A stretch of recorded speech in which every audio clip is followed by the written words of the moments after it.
Assalamualaikum warahmatullahi wabarakatuh.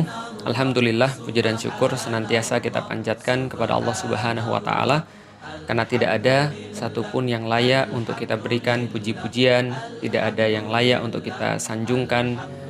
Seluruh penghormatan dan pengibadahan kita melebihi daripada Allah Subhanahu wa Ta'ala. Dia Tuhan satu-satunya, Tuhan semesta alam, yang kelak nanti akan memanggil kita satu persatu kepada hadapannya dan meminta kita untuk senantiasa mempertanggungjawabkan setiap apapun yang telah dia berikan kepada kita. Dan yang paling besar diantaranya adalah kesempatan, lalu kemudian kekuatan, kemampuan, dan juga keimanan yang telah dia titipkan ke dalam dada kita. Kita berharap semoga Allah merestui kita, Allah meridhoi kita sebagai orang-orang yang beriman, lalu kemudian kita bisa mempertahankan apa yang telah dianugerahkan kepada kita berupa kemampuan untuk bisa mengakuinya sampai dengan Allah menjemput kita. Salat dan salam semoga tercurah dan terlimpahkan kepada baginda Nabi besar Muhammad sallallahu alaihi wasallam, manusia paling sempurna yang pernah berjalan di atas muka bumi. Tidak ada satupun akhlak manusia yang melebihi daripada akhlak beliau. Tidak ada satupun perkataan yang lebih layak untuk didengar selain daripada perkataan beliau. Begitupun juga tidak ada satupun perbuatan yang lebih ranggi daripada perbuatan beliau. Maka seharusnya setiap dari kita berusaha untuk mencintai beliau dengan cara menepati setiap perkataan-perkataan kita, disesuaikan semaksimal mungkin dengan apa yang beliau ucapkan, dan juga menyesuaikan setiap menyesuaikan setiap perbuatan-perbuatan kita dengan apapun yang telah beliau lakukan. Dan mudah-mudahan beliau ridho dan mengakui kita sebagai bagian daripada umatnya, hingga nanti di yaumil qiyamah kita bisa digolongkan sebagai umat Rasulullah Sallallahu Alaihi Wasallam. Baik teman-teman sekalian, mohon maaf banget, lama banget kita nggak online, lama banget kita nggak rekaman, dan pada hari ini kita mau rekaman dan mau online untuk membicarakan tentang sesuatu hal yang lagi tren, yaitu adalah tentang wakaf uang. Karena memang baru-baru ini Presiden kemudian memberikan sebuah pernyataan tentang potensi wakaf uang, potensi wakaf di antara kaum muslimin itu, kalau saya nggak salah ya sekitar 18 triliun per tahunnya, seratusan lebih triliun per tahun, dan potensi totalnya itu mencapai 2000 triliun gitu ya. Itu adalah sesuatu angka yang sangat luar biasa. Tapi saya pengen bahas dengan satu angle yang saya ketahui. Jadi ini adalah angle saya sebagai seseorang yang tidak begitu ahli dalam bidang wakaf, tapi saya ingin menyampaikan apa yang saya ketahui tentang wakaf. Pertama-tama teman-teman sekalian, satu kekhasan yang saya sangat sadari di dalam Islam adalah bagaimana Islam itu memandang dunia dan aktivitas manusia itu di dunia. Contoh misalnya, Islam punya pandangan tersendiri terhadap kehidupan. Sementara orang-orang lain yang keumuman, yang mereka mungkin bukan muslim, menganggap bahwa hidup ini hanya sekali, harus dimanfaatkan semaksimal mungkin, dan ketika mati itu adalah akhir daripada segalanya. Islam memandang justru berbeda. Islam memandang kehidupan ini hanyalah sebuah tempat transit sebelum menuju sebuah kehidupan abadi kelak. Karena itulah setiap kehidupan di dunia ini pasti nanti akan diminta pertanggungjawaban, dan dia connect dengan kehidupan setelah dunia. Karena kita meyakini sebelum kehidupan kita ini ada kehidupan yang lain, lalu ada matinya, lalu ada hidupnya lagi, matinya dan hidupnya kembali pada Allah. Artinya ini adalah cara pandang yang berbeda. Contoh lagi misalnya, Islam punya cara pandang yang sangat unik mengenai soalan harta. Dan ini tidak pernah saya temukan di dalam kehidupan saya sebelumnya. Karena saya sebelumnya belum muslim, ketika saya jadi Islam, itu saya sangat menemukan pandangan harta yang sangat berbeda dengan pandangan saya sebelumnya di dalam Islam itu. Pandangan Islam terhadap harta ini bukan sebuah tujuan. Tapi harta ini adalah sebuah perantara untuk mencapai tujuan. Itu adalah di dalam Islam. Sehingga di dalam Islam itu orang yang paling dermawan atau orang yang paling kaya bukan ditentukan daripada berapa harta yang dia dapat, tapi berapa harta yang dia keluarkan. Bukan ditentukan juga hanya dengan berapa harta yang dia dapat dan dia keluarkan, tapi dari mana dia dapat dan kemana dia keluarkan. Apakah untuk tujuan yang baik atau tidak baik. Dan menariknya adalah, walaupun Islam menganggap bahwa harta ini salah satu bagian yang sangat penting untuk menuju tujuan yang kita inginkan, Tapi Islam tidak pernah untuk menilai seseorang keutamannya itu dari harta. Contoh misalnya, Rasulullah Shallallahu Alaihi Wasallam itu punya doa, dan kadang-kadang kaum muslimin itu kan banyak berdoa. Tapi doa kaum muslimin itu nggak ada yang doa yang satu ini kayaknya. Bukan nggak ada sih, jarang mungkin yang berdoa dengan doa Rasul yang satu ini. Bagaimana doa Rasulullah? Ya Allah, matikan aku sebagai orang miskin dan bangkitkan aku bersama dengan orang-orang yang miskin. Nah, itu kan nggak ada di antara kita yang berdoa kayak gitu. Artinya Rasulullah ingin ngasih tahu, ia punya harta itu adalah baik kalau kamu jadikan itu sebagai cara mencapai Allah, cara mencapai tujuanmu, yaitu adalah ridha Allah. Tapi tidak punya harta pun itu tidak menghalangi kamu untuk bisa jadi yang terbaik di hadapan Allah Subhanahu wa taala. Buktinya Rasulullah Shallallahu alaihi wasallam, beliau itu berdoa dengan cara seperti itu. Beliau hidup dengan seadanya, tidur dengan kasur itu pelepah kurma, yang ketika beliau bangun itu beliau punya bekas-bekas di punggungnya. Beliau senantiasa hidup berkecukupan, bersahaja di satu bedeng yang itu sangat sempit bersama dengan istrinya. Nah, ini adalah yang kita bisa lihat bahwasanya Islam itu memandang harta memang pada porsinya. Jangan sampai harta ini justru memperbudak manusia. Harta ini justru menjadikan manusia itu menjadi tidak seperti sewajarnya. Contoh misalnya, demi harta lantas dia sampai tega membunuh keluarganya. Gara-gara harta dia sampai tega untuk menuntut ibunya. Demi harta dia sampai tega untuk berantem dengan saudara-saudaranya. Demi harta dia sampai tega untuk membohongi orang-orang yang lain. Karena kemaksiatan itu juga bisa jadi karena orang itu tamak dengan harta.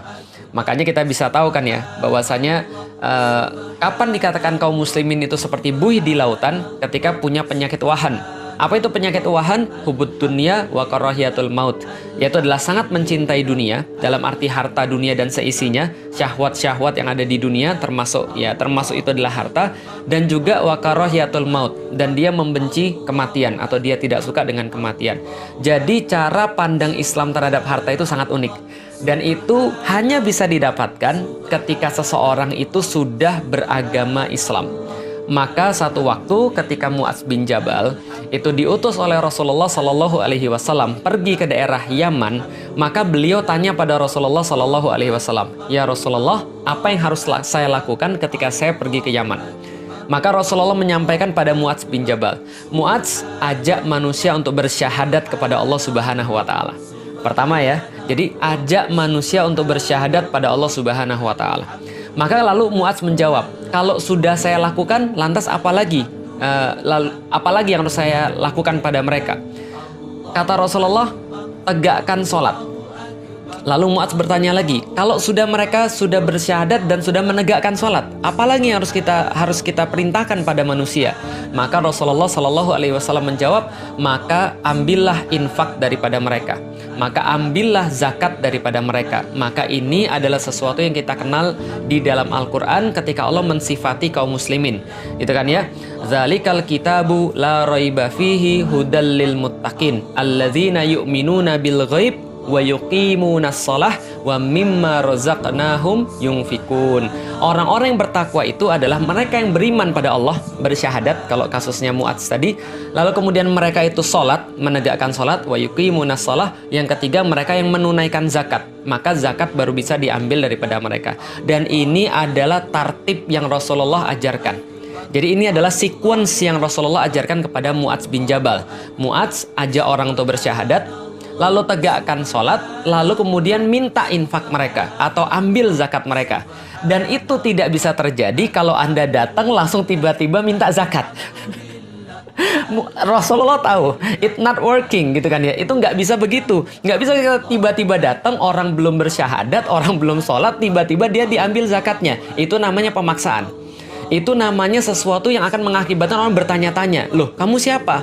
Kamu tuh ngambil harta saya, kamu tuh rampok berarti. Ini yang kemudian kita harus tahu, bahwa Rasulullah mengajak, ajarkan dia syahadat, lalu kemudian buat dia beramal soleh. Setelah dia buat beramal soleh, maka baru Anda bisa mengambil zakatnya sebagai bagian daripada ibadah dia. Karena dia sudah tahu bahwa zakat ini atau uangnya dia ini akan dimanfaatkan sesuai dengan aturan Allah. Ingat ya, berarti yang diselesaikan pertama kali bukan masalah yang bersifat fisik. seperti makan, seperti zakat, seperti uang. Enggak. Tapi yang diselesaikan pertama kali adalah perkara-perkara yang bersifat pemikiran. Trust. Karena kalau orang sudah trust, dia akan lakukan apapun. Tapi kalau orang nggak trust, maka sepeser pun dia nggak akan keluarkan. Serupiah pun dia nggak akan mau kalau orang sudah nggak trust. Tapi kalau orang sudah trust, jangankan hartanya, seluruh hartanya juga diberikan. Maka di dalam Al-Quran, coba Anda lihat, Allah mensifati jihad itu senantiasa dengan dua. Dengan amwal dan anfus.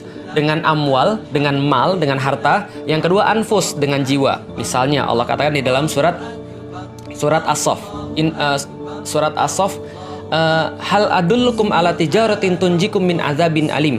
Apakah kamu mau kami tunjukkan dengan sebuah perdagangan yang sangat menguntungkan? Tu'minuna billahi wa rasulihi wa tujahiduna fi sabilillahi bi amwalikum wa anfusikum. Maka Anda beriman pada Allah, lalu kemudian berjihadlah di jalan Allah dengan harta-harta Anda dan dengan diri Anda, jiwa Anda. Maka itu yang Allah sifati tentang jihad. Yang dipanggil siapa? Orang beriman. Karena orang yang nggak beriman nggak akan mau berkorban. Orang yang nggak trust pada Allah nggak akan mau berkorban. Orang yang nggak iman pada Allah nggak akan mau mengeluarkan harta apalagi jiwa. Dalam ayat yang lain, surat At-Taubah ayat 111 misalnya, Allah sampaikan di dalam Al-Quran, Innallaha astara minal mu'minina anfusahum wa amwalahum bi anna lahumul jannah. Allah mengadakan perdagangan kepada orang-orang yang beriman. Yang dipanggil hanya orang-orang beriman, yang diajak dagang hanya orang-orang beriman. Kenapa? Karena Allah tahu orang yang nggak beriman nggak peduli. Orang yang nggak beriman lebih sayang harta. Orang yang nggak beriman itu nggak mau ngeluarin hartanya. Orang yang nggak trust itu nggak akan mau ngeluarin hartanya. Maka Allah katakan, Innallaha ashtara, Allah mengadakan sebuah perdagangan pada orang-orang beriman, minal mu'minina anfusahum wa amwalahum bi anna lahumul jannah. Maka Allah akan ganti setiap jiwa mereka yang mereka korbankan di jalan Allah, lalu kemudian harta mereka yang mereka korbankan di jalan Allah, Allah akan ganti dengan surganya Allah. Sesuatu perdagangan yang kata Allah itu nggak masuk akal untungnya. Kenapa nggak masuk akal? Yang ngasih jiwa ya Allah, yang ngasih harta ya Allah, tapi Allah jadikan itu semua sebagai modal Anda untuk mencapai bagaimana caranya bisa dagang dengan Allah dengan sesuatu yang lebih besar.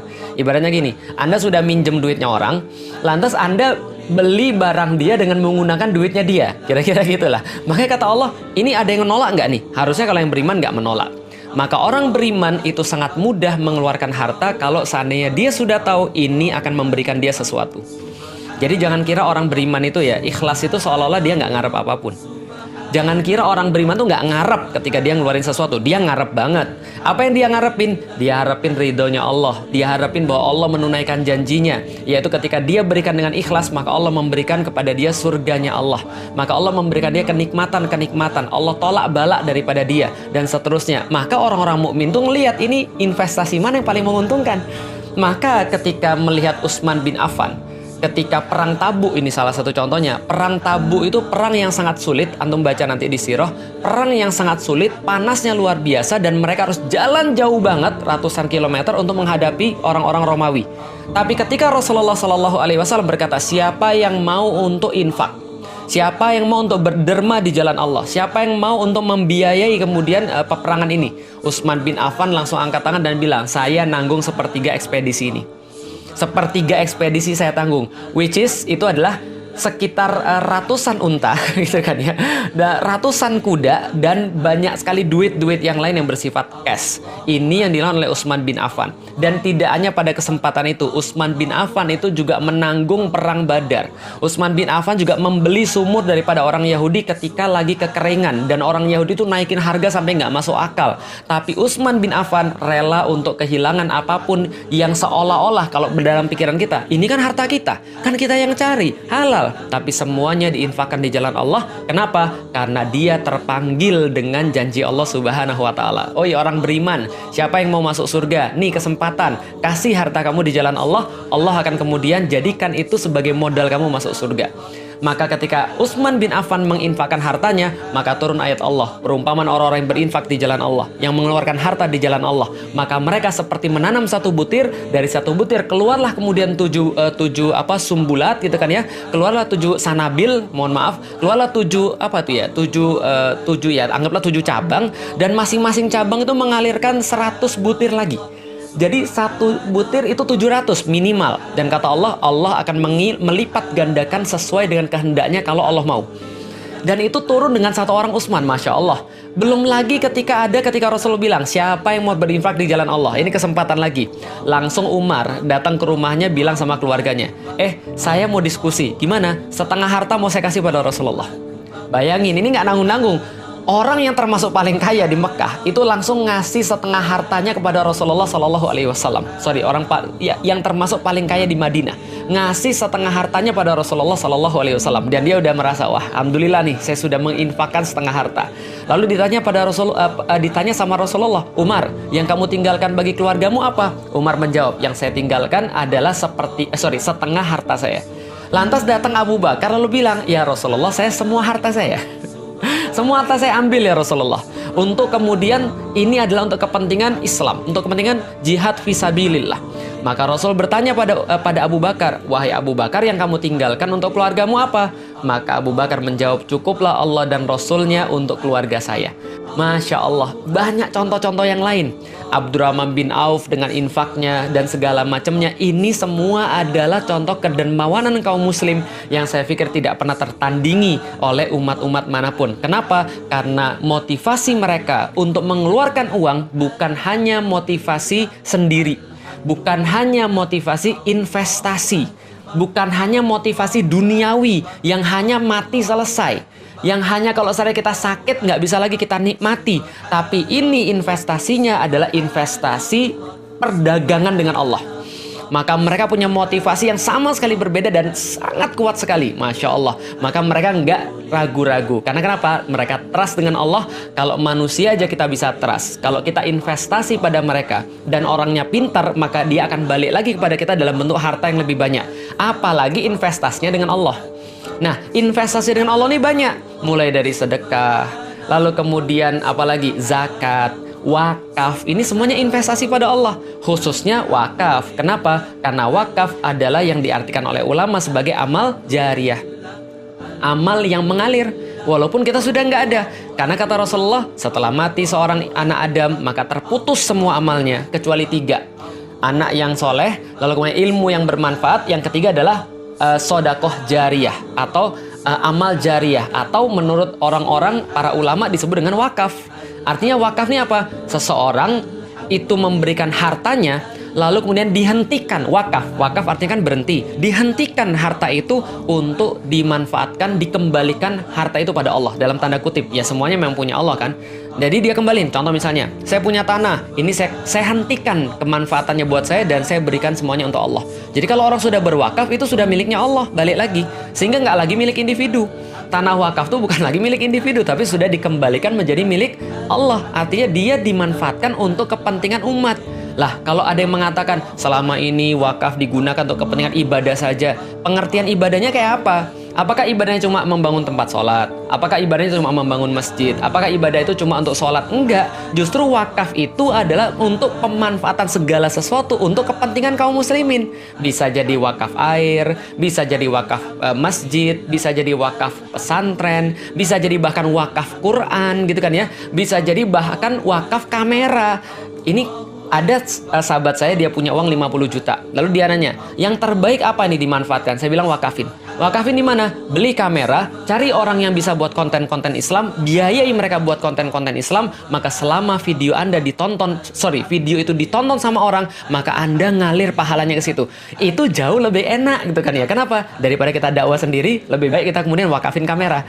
Saya sendiri, saya punya 3 kamera, 2 saya wakafin, 1 kemudian saya gunakan untuk pribadi kan gitu kan ya. Jadi saya dapat juga kalau seandainya ada orang yang bikin konten lalu kemudian orang-orang ngelihat dan mendapatkan manfaat. Ini adalah wakaf, dan kita perlu kasih tahu wakaf itu dimotivasi oleh iman. bukan dimotivasi oleh yang lain. Jadi kalau dikatakan, yuk kita berwakaf uang, untuk apa? Untuk membiayai kepentingan sosial. Oh, tunggu dulu, sebentar dulu, kepentingan sosial yang mana dulu? Karena balik lagi, kita wakaf itu, kita sedekah itu, kita zakat itu karena trust dengan Allah. Maka orang-orang yang taat akan mau mengeluarkan uang di jalan Allah. Sekali lagi, hanya orang taat yang mau untuk mengeluarkan uang di jalan Allah. Atau hanya orang taat yang mau untuk habis-habisan berkorban dengan harta atau jiwanya.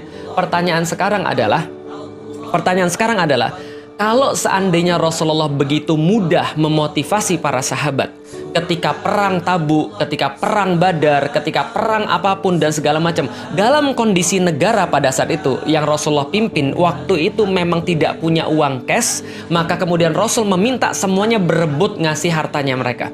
Kenapa? Karena Rasulullah memastikan bahwa negara itu, bahwa kehidupan itu, bahwa masyarakat itu, bahwa yang mereka perjuangkan itu semua untuk meraih ridho Allah Subhanahu wa Ta'ala. Lah sekarang mohon maaf, kalau seandainya sekarang kita lihat yang menghina Islam didiemin, yang menistakan Islam kemudian nggak pernah ditangkep, orang-orang Islam malah dibully terus, tiba-tiba ada tokoh-tokoh Muslim yang tiba-tiba ditangkap tanpa kejelasan apa masalahnya gitu ya. Lalu kemudian ada banyak kezoliman yang nggak bisa disebutkan satu persatu. Semua itu terjadi tiba-tiba ngomong tentang wakaf uang, tiba-tiba ngomong tentang syariat Islam, tiba-tiba ngomong bahwa sedekah itu merupakan syariat Islam. Ada yang miss di sini. Kamu nggak menanamkan akidahnya, kamu nggak menjelaskan, kamu nggak buat orang trust dengan bahwa ini adalah bagian daripada kerjaan yang Islami, tapi tiba-tiba kamu pakai dalil yang Islami. Itu sama aja kayak gini. Ada seorang bapak, dia nggak ngasih, ada seorang suami, dia nggak ngasih nafkah pada istrinya, pulang marah-marah, mabuk-mabukan, lalu kemudian dia cari hartanya haram semuanya, lalu kemudian dia maki-maki istrinya, lalu kemudian dia protes dengan istrinya, tiba-tiba dia bilang, saya itu mau poligami, nikah lagi karena itu syariat Islam. Ini ada yang nggak nyambung di situ, paham teman sekalian? Belum lagi orang-orang ngelihat, bukan hanya orang Islam, publik melihat, loh bagaimana negara ini memanfaatkan hartanya, bagaimana selama ini harta itu dikelola. Gimana kalau nanti jadi kayak bansos? Gimana kalau nanti jadi kayak Jiwasraya?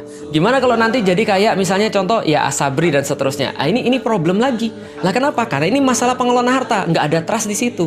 Lah kalau nggak ada trust di situ ya gimana caranya kita mau minta kepada orang wakaf uang tadi? Kecuali kalau tadi, oh negaranya itu sesuai dengan syariat Islam, gitu kan ya. Orang-orang Muslim itu kemudian diajak ngobrol, dihormati. Tokoh-tokoh agama kemudian diberikan kemuliaan. Agama Islam tuh dijaga, yang menistakan kemudian diurusin. Lalu kemudian ya pokoknya menghormati agama dan orang-orang sampai umat Muslim tuh melihat, oh bener nih, saya punya pemimpin yang keren banget, membebaskan Hagia Sophia misalnya kayak gitu kira-kira ya. Saya yakin kalau kayak gitu, itu nggak usah disuruh kita udah berebut. Kenapa? Karena kita pasti juga mempertimbangkan semuanya. Atau gampangnya gini deh, gimana kalau Habib Rizik yang minta wakaf itu ya kira-kira? Nah, nanti komen ya, kalau Habib Rizik yang minta wakaf itu kira-kira antum mau atau enggak? Kira-kira kalau misalnya sekelas misalnya contoh, ulama-ulama yang diakui di Indonesia, yang ulama-ulama yang jelas pembelanya terhadap Islam, yang minta uang wakaf itu, insya Allah saya yakin berbondong-bondong orang yang mau ngasih wakaf itu. Kenapa? Karena dia yakin bahwa gua ngasih ini adalah bagian daripada ibadah. Ketika gua ngasih ini adalah bagian daripada pemulihan terhadap agama. Karena itulah teman-teman sekalian yang perlu kita lihat, jangan cuma kemudian wakafnya doang yang mau, uangnya doang yang mau, tapi kaum muslimin dibully, dipojokkan, radikal. Kalau bahas tentang radikal, ya itu pasti bahasnya tentang Islam.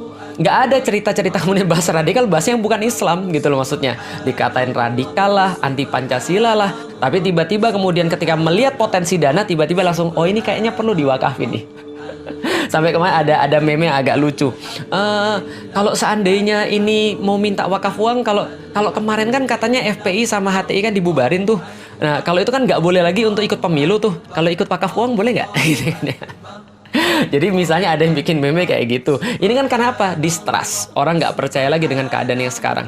Orang nggak percaya bahwa kamu bisa ngelola kayak gitu. Kenapa? Karena kamu track recordnya selama ini bukan track record yang ya sesuai dengan apa yang diinginkan. Kira-kira maksudnya begitu. Nah, lalu kemudian yang bisa kita lihat lagi teman-teman sekalian, soalan wakaf uang ini adalah bahwa kita nggak bisa memisahkan Kita nggak bisa memisahkan antara iman dengan pengorbanan kaum muslim.